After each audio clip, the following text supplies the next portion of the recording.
Hey, what's up mga buddy? Mayong hapon ka na itong tanan. Welcome back sa atong programa. Programa nga din atong hatagan og kalingawan. Kalingawan ang atong kinabuhi. Magsikid kanta-kanta. Tinuod gina mga buddy, ato nang ikanta ang atong mga problema. Dili ta magpadog sa atong mga problema sa kinabuhi. Tungod ikanta ng problema, dunay kasulbaran. Kasulbaran nga diri ninyo makitaan sa atong programa. Kauban si Buddy, ang inyong buddy sa kahaponon. You're listening to your favorite radio station. Then he's a Bagtik 97.1 Lupig sila. Lingaw sobra. 100. Kumusta? Mayong hapon. Kumusta ang tanan? Grabe ang ulan ganiha mga buddy, perting pagkakusuga.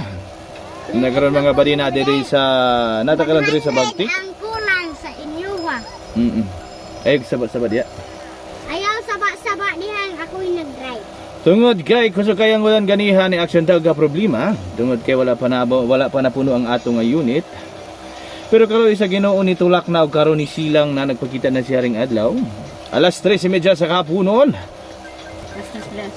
Alas 4 na di ay. Sorry kayo mga buddy. Daily real time ang ato ang orasan. 4-5 na. It's already 4:05 in the afternoon. Kumusta? Welcome! And thank you for tuning in sa inyong favorite radio station din sa Bagtik. MUR 97.1 Lupig sila Lingaw sobra.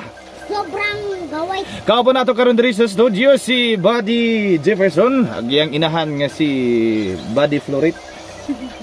Tagahilabangan sa mga buddy, shout out sa tagahilabangan sa atong mga suki ni Pabinaw din ha. Kumusta?